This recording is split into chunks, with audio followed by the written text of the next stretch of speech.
قل لن يصيبنا إلا ما كتب الله لنا مولانا وعلى الله فليتوكل المؤمنون. وقال النبي صلى الله عليه وسلم لا عدوى ولا قياط ولا هامة ولا سفر أو كما قال عليه الصلاة والسلام.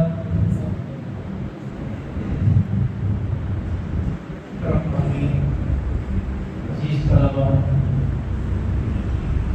اللہ تعالیٰ ان لوگوں کو جو دین کا مذہب دیا ہے، جس کو ہم مذہب اسلام کہتے ہیں، اس مذہب اسلام کی سب سے بنیادی جو تعلیم ہے وہ توحید کی تعلیم ہے۔ توحید کا جو عقیدہ ہے وہ دین اسلام کا اور ہمارے اس مذہب کی عمارت کا سب سے بنیادی پتھر ہے۔ یہ وہ جڑ ہے جس کے اوپر ہمارے پورے مذہب کی کا درخت پھیلا ہوا ہے۔ توحید یعنی اللہ تبارک و تعالیٰ کو یہ ماننا، اللہ تبارک و تعالیٰ کو یہ ماننا، یہ جو توحید ہے اس کے دو حصے ہیں۔ اس کے دو حصوں سے مل کر توحید کی بات پوری ہوتی ہے۔ اللہ کو ایک ماننے کا جو مطلب ہے اس کا ایک حصہ تو یہ ہے کہ اللہ تبارک و تعالیٰ اکیلے، یعنی اپنی ذات کے اعتبار سے اکیلے ہیں۔ اللہ اکیلے ہے، نہ اس کا باپ ہے، نہ اس کا بیٹا ہے، نہ اس کا بھائی ہے، نہ اس کی بہن ہے، نہ اس کی بیوی ہے، نہ اس کے بچے۔ اللہ کو یہ ماننے کا سب سے جو اولی حصہ ہے وہ یہ کہ اللہ کو یہ مانے، یعنی وہ اکیلا ہے، اس کے ساتھ کوئی نہیں ہے۔ جبکہ جو دوسری مخلوق ہے بالخصوص انسان کبھی بھی ایسا اکیلا زندگی نہیں گزار سکتا ہے، اور کبھی بھی ایسا اکیلا انسان ہو نہیں سکتا ہے۔ کوئی انسان ایسا نہیں ہو سکتا ہے جس کا نہ باپ ہو، نہ جس کی ماں ہو، نہ جس کا بھائی ہو، نہ جس کی بہن ہو، نہ جس کا کنبہ ہو، خاندان ہو، قبیلہ ہو، کوئی نہ ہو، ایسا کوئی نہیں۔ حضرت آدم علیہ السلام نہ ان کے باپ تھے، نہ ان کی ماں تھی، لیکن ساری دنیا ان کے اولاد ہے، وہ سارے انسانوں کے باپ۔ اللہ تبارک و تعالیٰ کسی کا باپ بھی نہیں، اللہ اور کسی کا بھائی بھی نہیں، کسی کا بیٹا بھی نہیں، اور اس کا کوئی کنبہ بھی نہیں۔ تو توحید کا جو مطلب ہے اس کا پہلا حصہ یہ ہے کہ ہم اللہ کو اس کی ذات میں ایک مانیں۔ دنیا میں بہت سارے لوگ ایسے ہیں جنہوں نے توحید کے اسی حصے میں گڑبڑ کی۔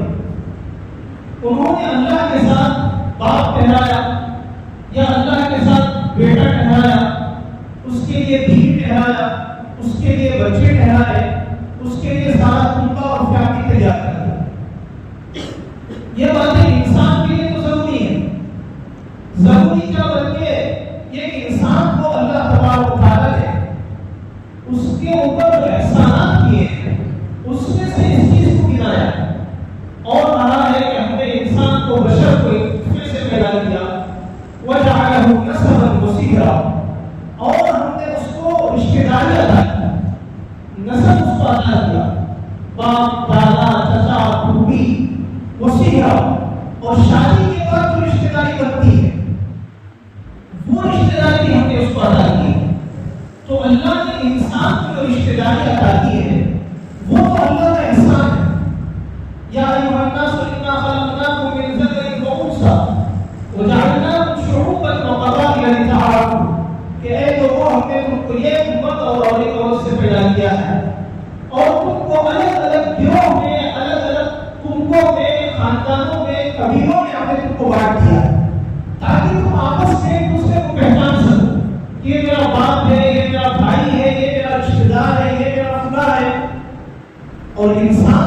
چیزوں پر دنیا میں فخر کرتا ہے اس میں سے اس کا کنبہ بھی ہے، اس کی برادری بھی ہے، اس کا خاندان قبیلہ بھی ہے کہ ہمارے باپ کا خاندان کتنا بڑا ہے، ہمارے دادا کے کتنے بچے تھے، اور ہمارا وہ سسرالی خاندان ہمارا اتنا پاورفل ہے، ہمارے سسرال والے اتنے پاورفل ہیں۔ تو انسان جن چیزوں پہ فخر کرتا ہے اس میں سے یہ اس کا خاندان بھی، اور ایک انسان کی ضرورت بھی ہے، اللہ کا بہت بڑا اس کے اوپر انعام بھی ہے، اکرام بھی ہے، لیکن اللہ تبارک و تعالیٰ کے لیے بات نہیں ہے۔ جب یہ وقالت الیہود عزیر ابن اللہ وقالت النصارى مسیح ابن اللہ، یہودیوں نے کہا کہ حضرت عزیر علیہ السلام اللہ کے بیٹے ہیں، اور عیسائیوں نے کہا کہ حضرت مسیح حضرت عیسیٰ علیہ السلام اللہ کے بیٹے ہیں، اور مشرکین یہ سمجھتے تھے کہ اللہ تبارک و تعالیٰ نے فرشتوں کو اپنی بیٹیاں بنا دیا، فرشتے اللہ کی بیٹیاں، اس کا بھی اللہ تبارک و تعالیٰ نے قرآن مجید میں ذکر کیا۔ تو اللہ تبارک و تعالیٰ فرماتے ہیں قل هو اللہ احد، کہیے کہ آپ اللہ تبارک و تعالیٰ اکیلے ہیں، اللہ الصمد کہ اللہ تبارک و تعالیٰ بے نیاز ہے، لم یلد ولم یولد، نہ وہ کسی سے پیدا ہوئے نہ اس سے کوئی پیدا ہوا، ولم یکن لہ کفوا احد، اور کوئی اس کے برابری اور اس کا ہم منصب کوئی نہیں۔ تو توحید کا پہلا حصہ تو یہ ہے کہ اللہ کو یہ مانے، اس کے ساتھ ان میں سے کسی چیز کو شریک نہ سمجھے، اور اگر اللہ تبارک و تعالیٰ کے لیے خاندان مانے، کنبہ مانے، قبیلہ مانے، تو یہ کتنی عجیب و غریب بات ہے۔ لوگوں کے عقل اگر تھوڑی دیر اگر وہ صحیح استعمال کر لے تو کوئی بندہ خدا کے لیے کنبہ اور خاندان مان ہی نہیں سکتا ہے۔ اب ہمارے جو برادران وطن ہیں وہ ہزاروں دیوی دیوتاؤں کو ماننے والے ہیں، ان کے عقیدے کے مطابق رام چندر جی پیدا ہوئے، کرشن جی پیدا ہوئے۔ اب سوچ کے دیکھیے کہ رام جی پیدا ہوئے تو ان کے پتا ہے اور ان کی ماں ہے، ان کا کنبہ ہے، ان کے آنے سے پہلے آسمان ہے، زمین ہے، چاند سورج ہے، دنیا کا سارا نظام اور سسٹم چل رہا ہے، ہزار سال گزر گئے ہیں، اب اس کے بعد بھگوان پیدا ہو گئے۔ کتنی عجیب و غریب بات ہے۔ بھگوان وہ ہوتا ہے جو ساری چیزوں کو پیدا کرنے والا ہے، ساری چیزوں کا خالق ہے، ساری چیزوں کا رازق ہے، ہر چیز کو اس نے پیدا کیا ہے۔ اب یہ بندہ کسی کو خدا مانے اور اس کے بارے میں یہ سوچ رکھے کہ یہ پیدا ہوئے ہیں، یہ خود کتنی عجیب و غریب بات ہے جو کسی سمجھدار کے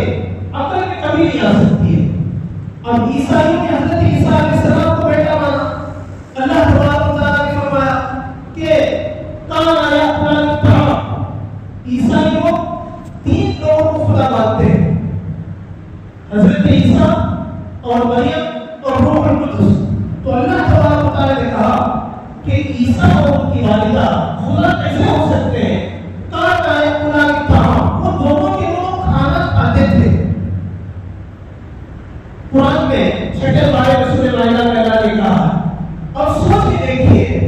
حضرت عیسیٰ کے خدا ہونے کی نفی کرنے کے لیے عیسیٰ اور ان کی والدہ مریم خدا نہیں ہو سکتے، اس کے لیے اللہ نے دلیل کیا دی ہے؟ دلیل یہ دی ہے کہ وہ دونوں کھانا کھاتے تھے۔ اب یہ دلیل بظاہر سوچنے میں سننے میں عجیب سی لگتی ہے، بھئی یہ کیا بات ہوئی کہ عیسیٰ خدا نہیں تھے، مریم خدا نہیں تھی، وہ بتانے کے لیے کہا جا رہا ہے کہ وہ کھانا کھاتے تھے۔ لیکن یہ اللہ نے جو ایک چھوٹا سا سینٹنس لفظ استعمال کیا ہے جملہ، یہ اپنے جو بہت گہرائی لیے ہوئے، وہ دونوں کھانا کھاتے تھے۔ جو کھانے کا محتاج، جو غذا اور غلے کا محتاج، وہ زمین کا محتاج، اس لیے کہ غذا اور غلہ زمین کے بغیر تو اگتا نہیں، اور جو زمین کا محتاج ہے وہ پانی کا بھی محتاج، پانی آسمان سے برستا ہے تو آسمان کا بھی محتاج ہوا، کھیتیوں کو بنانے کے لیے سورج کا محتاج،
کہ یہ جو پرماتما ہے وہ روزی کا مالک ہے،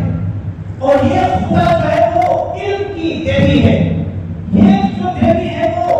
بیماری کی دیوی ہے، یہ دیوتا موت دیتا ہے،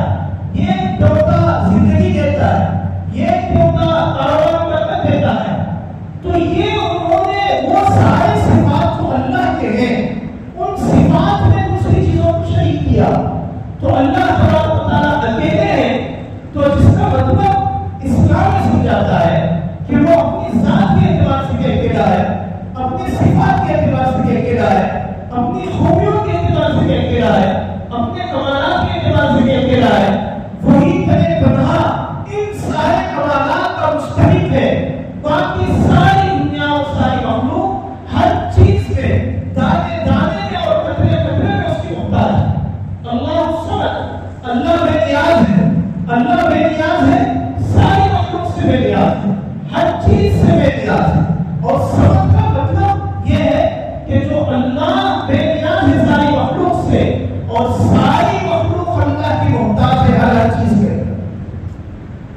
تو جیسے اللہ تبارک و تعالیٰ کی صفات میں کوئی شریک ہے تو اس کی صفات میں سے ایک چیز یہ بھی ہے، اللہ تبارک و تعالیٰ نفع دینے والے ہیں، اللہ تبارک و تعالیٰ نقصان پہنچانے والے ہیں۔ اللہ کے علاوہ کسی چیز کے اندر کوئی طاقت نہیں نہ نفع پہنچانے کی نہ نقصان پہنچانے۔ قرآن مجید میں اللہ تبارک و تعالیٰ نے جگہ جگہ اس کو ذکر کیا ہے۔ جو آیت میں نے ابھی خطبے میں پڑھی اس میں اللہ تبارک و تعالیٰ فرماتے ہیں، اے نبی آپ کہہ دیجیے لن یصیبنا الا ما كتب الله لنا هو مولانا، ہم کو کوئی مصیبت نہیں آ سکتی سوائے اس کے جو اللہ ہمارے لیے لکھ دے، جو اللہ ہمارے لیے مصیبت لکھ دے، اس مصیبت کے علاوہ کوئی مصیبت انسان کو نہیں آ سکتی۔ ما اصابکم من مصیبت فبما کسبت ایدیکم، اور اس جگہ اللہ تبارک و تعالیٰ نے سورۃ تغابن میں فرمایا ہے کہ کسی بھی انسان کو مصیبت آتی ہے وہ اللہ کی مشیت اور مرضی کے بغیر نہیں آ سکتی۔ اسی لیے ہم لوگوں کا عقیدہ ہے کہ یہ پتا نہیں ہلتا ہے تو اللہ کی جب تک مرضی نہیں ہوتی یہ پتا بھی حرکت نہیں کر سکتا۔ لیکن ہم لوگ جس سوسائٹی میں رہتے ہیں، جس ملک میں رہتے ہیں، یہاں پر شرک کا ماحول، کفر کا ماحول، اور یہ خدا کے علاوہ کئی سارے خداؤں کے اندر طاقت کو ماننے کا اور نفع نقصان کی صلاحیتوں کو ماننے کے لوگوں کے عقیدے، ان عقیدوں کی وجہ سے ہم میں سے بہت سارے مسلمان کہلوانے والے ایسے ہیں کہ وہ بیچارے ان ہندوؤں کے عقیدوں سے متاثر ہو جاتے ہیں، اور ان ہندوؤں کی جو پرمپرائیں ہیں، ان کی جو مذہبی باتیں ہیں،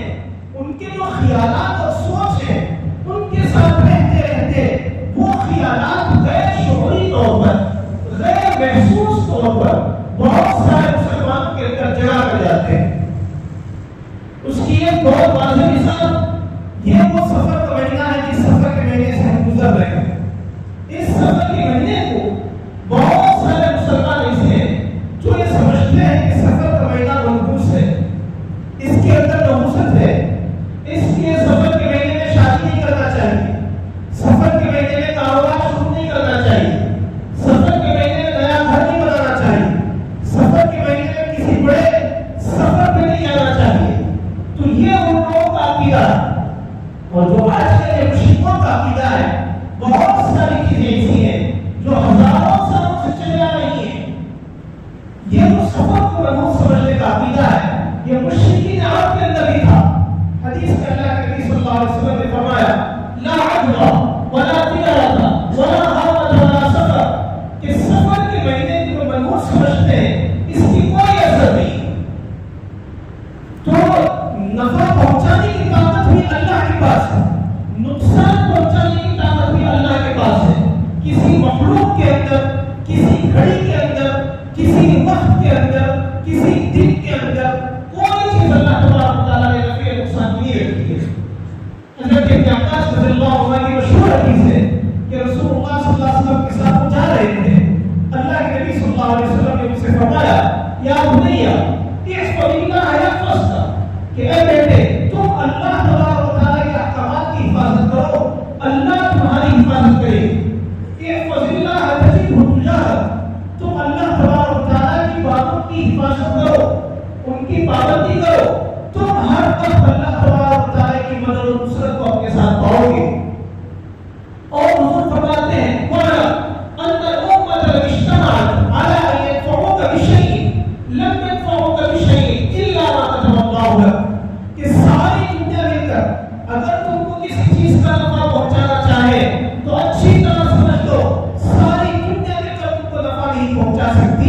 مگر وہی نفع جو اللہ نے ان کو پہنچانے کا ارادہ کر لیا،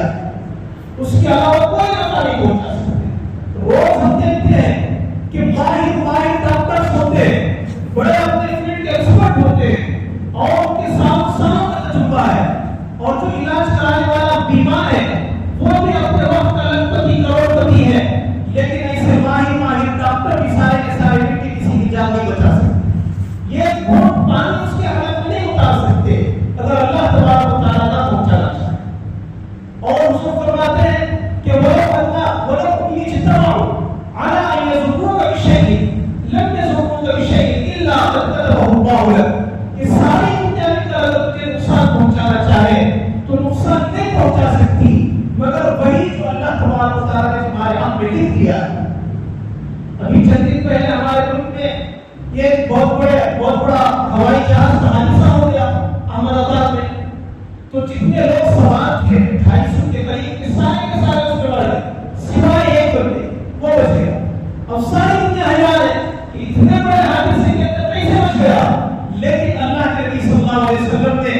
اللہ کی طاقتوں اور اس کی قدرتوں کی جو تعلیم اسلام میں مسلمانوں کو دی ہے، تو اس مسلمان بندے کو یہ ساری چیزیں بہت معلوم ہے۔ وہ یہ سمجھتا ہے کہ اگر آسمان سے کوئی بندہ گرے اور اللہ بچانا چاہے تو پھر وہ بچ سکتا ہے۔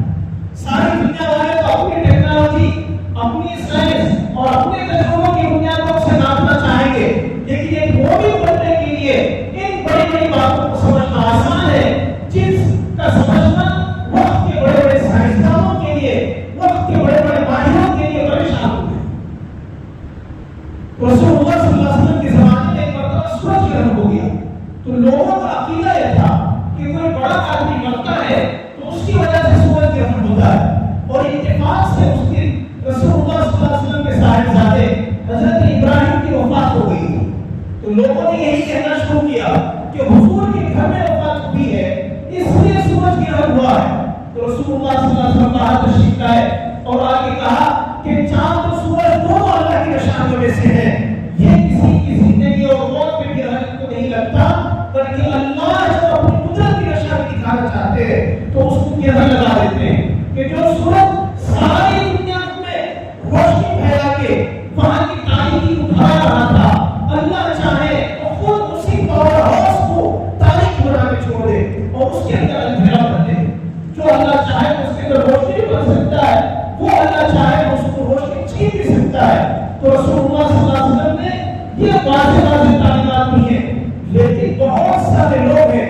جو کسی دن میں نحوست سمجھتے ہیں، کسی جانور میں نحوست سمجھتے ہیں، کسی گھڑی میں نحوست سمجھتے ہیں، کسی انسان میں نحوست سمجھتے ہیں، بولتے ہیں کہ پتہ نہیں آج اتنا بڑا حادثہ ہو گیا کس کی صورت میں کیوں اٹھا بھائی بات، تو بھائی کسی کی صورت میں نحوست نہیں ہے، کسی کو اللہ نے نحوست نہیں بنایا ہے۔ انسان گھر سے باہر نکلتا ہے، باہر نکل کر راستے میں بلی آ جاتی ہے تو بہت سارے اچھے عقل مند صحت مند واپس آ جاتے ہیں، یہ سوچتے ہیں کہ اب ہم جائیں گے تو بیمار ہو جائیں گے، اب یہ جائیں گے تو ہمارا کام نہیں ہوگا۔ اگر بہو شادی ہو کے نئی گھر میں آئی اور اللہ کے فیصلے سے کوئی گھر میں بیمار ہو گیا، کسی کے گھر میں انتقال ہو گیا، سمجھتے ہیں کہ یہ جو بہو آئی ہے یہ بڑی منحوس ہے، اس کے آنے کی وجہ سے گھر میں فلاں بیماری آ گئی، فلاں کی موت ہو گئی۔ ہزاروں مسلمان ایسے ہیں جو یہ سارے عقیدے رکھتے ہیں۔ تو بھائیوں سمجھنے کی بات یہ ہے کہ اللہ تبارک و تعالیٰ نے کسی چیز کے اندر کوئی نحوست نہیں رکھی ہے۔ قرآن مجید میں اللہ تبارک و تعالیٰ نے قوم عاد کا ذکر کرتے ہوئے فرمایا ہے اِنَّا أَرْسَلْنَا عَلَيْهِمْ رِيحًا صَرْصَرًا فِي يَوْمِ بَأْسٍ مُسْتَمِرٍّ، ہم نے قوم عاد پر ان کی بدعمالیوں کے نتیجے میں تیز ہوا چلائی تھی، اور تیز ہوا ایک منحوس دن کے اندر چلی تھی۔ فی یوم بأس مستمر، ایک منحوس دن میں ان کے اوپر تیز ہوا چلی تھی۔ اب دوسری جگہ اللہ فرماتے ہیں وَأَمَّا عَادٌ فَأُهْلِكُوا بِالطَّاغِيَةِ، اور اللہ فرماتے ہیں کہ ہم نے ان کے اوپر ہوا بھیجی 7 لیال و 8 ایام کہ 7 راتیں اور 8 دن مسلسل ان کے اوپر تیز ہوا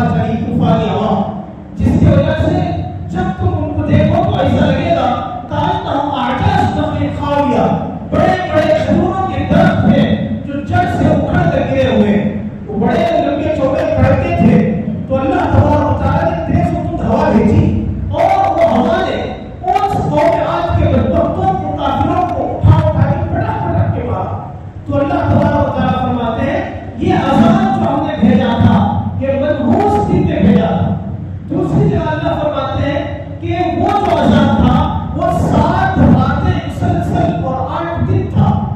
اب سوچ کے دیکھیے یہاں پر غور کرنے کی دو باتیں. اب ان کے اوپر عذاب 8 دن مسلسل آیا ہے اور اللہ نے کہا کہ وہ 8 دن منحوس دن تھے جن کے اوپر ہم نے عذاب بھیجا ہے. اب بعض لوگ ایسے ہیں جو منگل کے دن کو منحوس سمجھتے ہیں, بعض لوگ ایسے ہیں کسی اور دن کو منحوس سمجھتے ہیں. تو بھائیو اب اللہ تو فرما رہے ہیں کہ 7واں دن ہم نے ان کے اوپر منحوس دنوں میں عذاب بھیجا ہے. تو اس کے لحاظ سے تو ہر دن کیا ہونا چاہیے, منحوس ہونا چاہیے. لیکن ہم تو مانتے ہیں کہ اللہ تبارک و تعالی نے بعض دنوں پر فضیلت دی ہے. جمعے کو سارے دنوں پر فضیلت ہے, پیر کی فضیلت ہے, جمعرات کی فضیلت ہے, اور اسی طرح رمضان کے مہینے کو باقی مہینوں پر فضیلت ہے. اللہ نے بعض اوقات پر فضیلت تو دی ہے, لیکن کوئی وقت ایسا نہیں کہ جس کو اللہ تبارک و تعالی نے منحوس بنایا. تو اللہ نے ان دنوں کو منحوس کیوں کہا؟ منحوس اس لیے کہا کہ وہ دن ان کے گناہوں کی وبال کا تھا, ان کے گناہوں کی پاداش میں ان کے اوپر اللہ تبارک و تعالی کی پھٹکار آئی تھی. تو اس سے یہ سمجھ میں آیا کہ کوئی دن منحوس نہیں ہوتا. منحوس وہ دن ہوتا ہے جس دن انسان اپنے پروردگار کی نافرمانی کر کے اس کی ناراضگی بول لیتا ہے, وہ دن اس کے حق میں منحوس ہوتا ہے. اسی لیے دعا سکھائی گئی کہ بندہ جب صبح اٹھے تو یہ دعا کرے کہ اسبحنا واسبحنا للہ رب العالمین اللهم انی اسألک خیر هذا اليوم وفتحه ونصره ونوره وبرکته واعوذ بک من شر ما فيه وشر ما بعد. کہ اللہ میں اس دن کی بھلائی چاہتا ہوں, اس دن کا خیر چاہتا ہوں, اور اس دن کے شر سے پناہ چاہتا ہوں. اس دن کا شر کیا ہے؟ اس دن کا شر یہی ہے کہ انسان گناہوں میں اور اپنے رب کی نافرمانی میں انسان وقت گزارے. جو وقت اس کا اللہ کی نافرمانی میں گزرے گا وہ وقت اس کے لیے منحوس ہے, چاہے وہ جمعے کا دن ہو, چاہے وہ رمضان کا مہینہ ہو, چاہے وہ کوئی اور بڑی بابت ہو. اور جو لمحہ انسان کا اللہ کی فرما برداری میں, اس کی اطاعت میں اور اس کے احکامات کی پیروی میں گزرتا ہے, وہ دن اس کے لیے سراپا برکت والا ہی برکت والا. اب دیکھیے قوم عاد پہ عذاب آیا, اللہ نے کہا ہم نے منحوس دن میں ان کے اوپر عذاب بھیجا تھا, لیکن اسی عذاب والے دن اللہ تبارک و تعالی نے حضرت ہود کو نجات دی, اور حضرت ہود کے ساتھ جو مسلمان تھے ان سارے مسلمانوں کو اللہ نے اس عذاب سے ان کی حفاظت فرمائی. تو آپ بتائیے یہ حضرت ہود اور مسلمانوں کے حق میں بابرکت دن تھا کہ نہیں تھا؟ یہ ایک طرف وہی دن کافروں کے حق میں منحوس ہے اور مسلمانوں کے حق میں بابرکت ہے کہ اللہ تبارک و تعالی نے اپنا فیصلہ بھیج دیا اور ان ظالموں سے, کافروں سے اللہ تبارک و تعالی نے مسلمانوں کو نجات دی. تو وہ دن جو اسی وقت کافروں کے حق میں منحوس تھا لیکن مسلمانوں کے حق میں وہ کیا ہو گیا؟ بڑا بابرکت ہو گیا اور بڑی وہ رحمتوں والا ہو گیا. اسی لیے حضرت علی رضی اللہ عنہ فرماتے ہیں وقت کی مثال ایسی ہے جیسے ایک برتن ہے.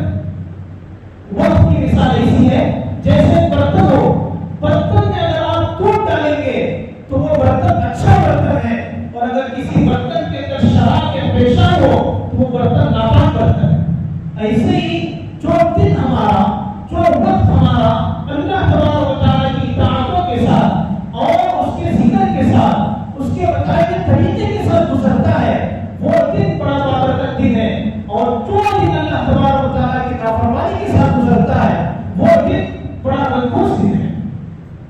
تو رسول اللہ صلی اللہ علیہ وسلم فرماتے ہیں لا سفر, کہ سفر کا مہینہ نہیں, ولا حامہ, اور حامہ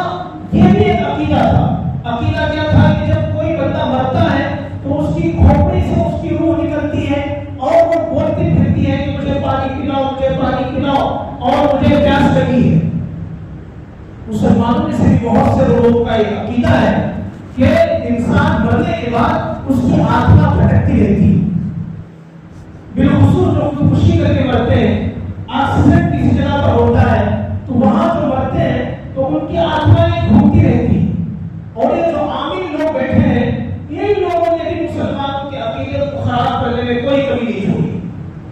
اب وہ اس کی روح اس کے اوپر آتی ہے, وہ بولتی ہے کہ مجھے وہ مارا تھا, مجھے یہ کیا تھا, وہ کیا تھا. بھائیوں یہ ساری وہ باتیں ہیں جو شیطان ہمارے عقیدوں کے ساتھ کھلواڑ کرتا ہے, ہماری عقلوں کے ساتھ کھلواڑ کرتا ہے. واضح بات ہے اسلام کی تعلیمات کے حساب سے کہ مرنے والا یا تو مسلمان اور نیک بندہ ہوگا یا تو کافر اور بدبخت ہوگا. مسلمان کے بارے میں آتا ہے جب وہ مرتا ہے اور قبر میں جاتا ہے اور وہاں کی نعمتیں دیکھتا ہے تو بہت خوش ہو کے کہتا ہے فرشتوں سے, یہ لمحے کے لیے مجھے چھوڑ دو, میں جا کے اپنے گھر والوں کو یہ بول کے آتا ہوں کہ میں یہاں پر بہت خوش ہوں, تم لوگ پریشان مت ہو.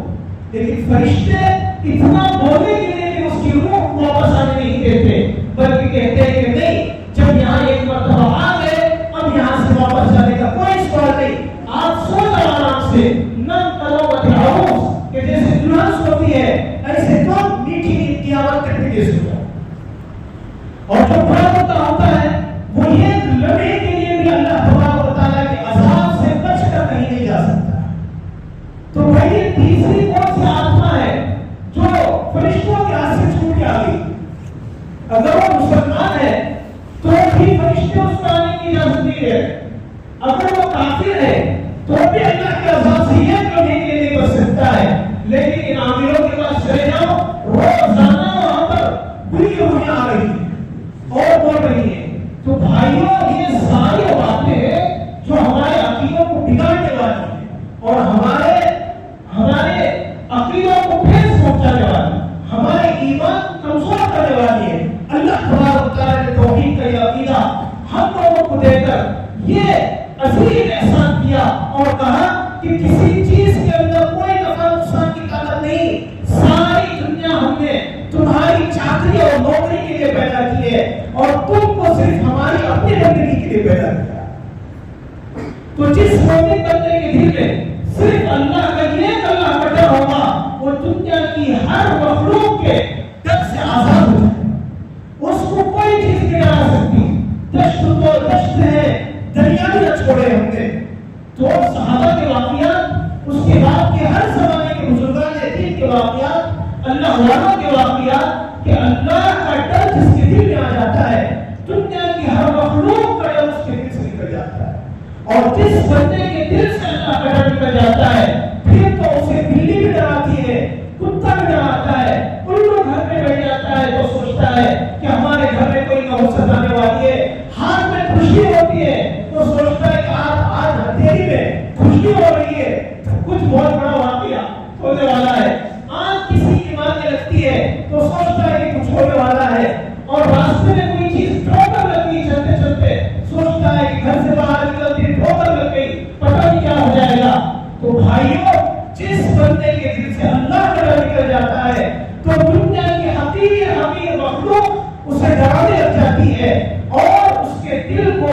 بزدل بنا دیتی ہے. اللہ تبارک و تعالیٰ کا کیسا احسان ہے کہ اللہ تبارک و تعالیٰ نے توحید کی تعلیم ہم لوگوں کو دے کر انسان کو عزت نصیب کی, انسان کا حوصلہ بڑھایا, انسان کو طاقت اور قوت بخشی اور کہا کہ کسی کے اندر کوئی طاقت نہیں ہے, صحت کا پیالہ کے اگر تم پی لو ہماری مرضی نہ ہو تو موت نہیں آ سکتی ہے. اگر تم سمندر میں بھی گر جاؤ اور ڈوب جاؤ لیکن ہم بچانا چاہیں تو بچا سکتے ہیں. تو ایسے ہزاروں واقعات آئے دن پیش آتے رہتے ہیں. تو اللہ تبارک و تعالیٰ نے جو توحید کا عقیدہ ہم لوگوں کو دیا ہے اور اس کے نتیجے میں ہزار چیزوں کے خوف سے اور ان کے ڈر سے اور ان کی امید سے اللہ نے جو ہم کو بچا لیا ہے, یہ عقیدے کی حفاظت ہم لوگوں کی ضروری ہے. ہم لوگوں کو سمجھنا چاہیے, توحید کے عقیدے کی حفاظت کرنا چاہیے. جن لوگوں کے درمیان ہم رہتے ہیں, جن ہندوؤں کے درمیان, جن غیر مسلموں کے درمیان, وہ تو اللہ کو نہیں مانتے, توحید کا عقیدہ نہیں, تو وہ تو ہزاروں خدا کو مانے, ہر چھوٹی بڑی چیز کے اندر نفع نقصان کو مانے. تو سمجھ میں آتا ہے کہ اللہ نے اپنے توحید کو نہ ماننے کے نتیجے میں ہزاروں کی غلامی میں ان کو جگہ دیا, جبکہ اللہ نے اپنی غلامی میں ہم لوگوں کو قبول کر کے دنیا کی لاکھوں چیزوں کی غلامی سے ہم کو نجات دی. اب ہر چیز سے آزاد ہے, کسی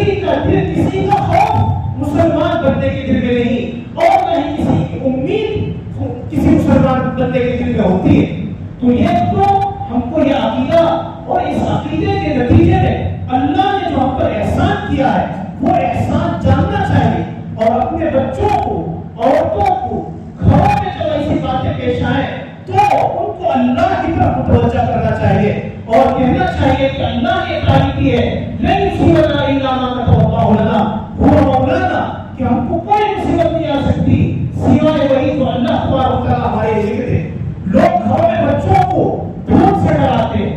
اور پتہ نہیں کن کن چیزوں سے ڈراتے ہیں، تو جن بچوں کو ان چیزوں سے ڈراتے ہیں تو بچے بچپن سے ہی مشکل ہو جاتے ہیں، ان کے دلوں میں اللہ کے علاوہ دسیوں چیزوں کا خوف پیدا کر دیتے ہیں، اللہ کا خوف نہیں دلاتے، رسول اللہ کا اور ان کی عظمتوں کا احساس اسے نہیں دلاتے، بلکہ ان حقیر مخلوقات کا ڈر دلاتے ہیں جس کے نتیجے میں انسان بزدل بن کے پیدا ہوتا ہے اور بزدل بن کے بڑا ہوتا ہے اور اسی بزدلی کے ساتھ زندگی گزارتا ہے۔ تو پہلی بات تو یہ ہے کہ اللہ کے دیے ہوئے اس نعمت کا استحصال ہم لوگوں کو ہو، اور ساتھ ساتھ یہ بات ہمارے ذہنوں سے مس نہیں ہونا چاہیے کہ نحوست ہمارے اپنے اعمال میں ما اصابکم من حسنۃ فمن اللہ، جو نیکی اور بھلائی تم کو پہنچی وہ اللہ کی طرف سے ہے، وما اصابتکم من سیئۃ فمن نفسی، اور جو برائی تم کو پہنچی ہے وہ برائی تمہارے اپنے کرتوت کی وجہ سے۔ ظہر الفساد فی البر والبحر بما کسبت ایدی الناس، کہ لوگوں میں خشکی اور تری کا جو کچھ فساد ہے وہ لوگوں کے اپنے اعمال کی وجہ سے ہے۔ رسول اللہ صلی اللہ علیہ وسلم فرماتے ہیں ان العبد لیحرم الرزق بذنب یصیبہ، کہ انسان گناہ کرتا ہے تو اس گناہ کے نتیجے میں روزی سے محروم ہو جاتا ہے۔ روزی کا جو لفظ ہے وہ بہت بڑا لفظ ہے، روزی میں کھانا پانی بھی داخل ہے، روزی میں صحت بھی داخل ہے، روزی میں کاروبار بھی شامل ہے، روزی میں بیوی بچے بھی داخل ہے۔ روزی ایک ایسا وسیع لفظ ہے کہ جس کے اندر بہت ساری چیزیں کھپ جاتی ہیں۔ شیطان یہ تو ہمارے عقیدوں کو خراب کر کے اللہ کے علاوہ دسیوں چیزوں کا، ان سے ہونے کا خوف ہمارے دل میں پیدا کرتا ہے۔ دوسرا اس کا بڑا حربہ یہ ہے کہ ہم کو اپنے اعمال سے غافل کر دیتا ہے۔ 10 دن ہوتے نماز نہیں پڑھتا انسان، مہینے گزر جاتے ہیں، گھر میں تلاوت نہیں ہوتی، ذکر نہیں ہے، تلاوت نہیں ہے، روزہ نہیں ہے، نماز نہیں ہے، سچائی نہیں ہے، جھوٹ ہے، وعدہ خلافی ہے، اتنی ہزاروں گناہ میں ہم لوگ پلتے رہتے ہیں، اور جب مصیبت آتی ہے تو سوچتے ہیں کہ بجلی کی وجہ سے مصیبت آ گئی، الٹوں کی وجہ سے مصیبت آ گئی، کسی نے نیمبو پھرا دیا ہے، کسی نے ہلدی کا پانی ڈال دیا ہے، کسی نے کچھ کر دیا ہے، کسی نے کچھ کر دیا ہے۔ تو بھائیوں، شیطان کی چالاکی کو دیکھیے، یہ طرف تو ہمارے عقیدے کو بگاڑتا ہے، دوسری طرف ہمارے اپنے گناہوں پہ ہم کو اور گرے بنانا چاہتا ہے۔ کبھی ہماری بدعملی کی طرف ذہن نہیں جاتا۔ جو بندہ صبح اٹھ کے فجر کی نماز پڑھتا ہے وہ اللہ کی حفاظت میں ہوتا ہے، اور جو بندہ فجر کی نماز نہیں پڑھتا اللہ بھی اس کی حفاظت میں وہ نہیں ہوتا۔ جب اللہ کی حفاظت میں نہیں ہوتا تو جو بھی مصیبت آ رہی ہے وہ اس کی اپنے کرتوتوں کی وجہ سے ہے۔ یہ کھانا کلمہ پیٹ میں چلا جاتا ہے تو 40 دن کی مقبول عبادتوں کو رد کر دیا جاتا ہے، 40 دن کی عبادتوں کو خراب کر دیتا ہے۔ یہ کھانا کے لقمے میں کتنی نحوست، یہ نماز چھوڑنے میں کتنی نحوست، یہ جھوٹ بولنے میں کتنی نحوست، یہ وعدہ خلافی میں کتنی نحوست، کسی کا دل دکھانے میں کتنی نحوست، یہ ساری چیزوں کی طرف حقیقت میں ہم کو توجہ دینا ہے اور اپنے اعمال کو سدھارنا ہے اور اپنے کاموں کی فکر کرنا ہے، اپنے زبان کی، اپنے آنکھوں کی، اپنے دل و دماغ کی، اپنے کاروبار کی، ان چیزوں کی مستقبل کی طرف توجہ دینا اور اپنے عبادتوں کو مضبوطی سے انجام دینا، اور اللہ تبارک و تعالیٰ سے جو ہمارے عقیدے ہیں ان کو درست کرنے کی ضرورت ہے۔ اللہ تبارک و تعالیٰ ان باتوں پر مجھے اور آپ کو غور و فکر کرنے کی اور عمل کرنے کی توفیق نصیب فرمائے۔ آمین وآخر دعوانا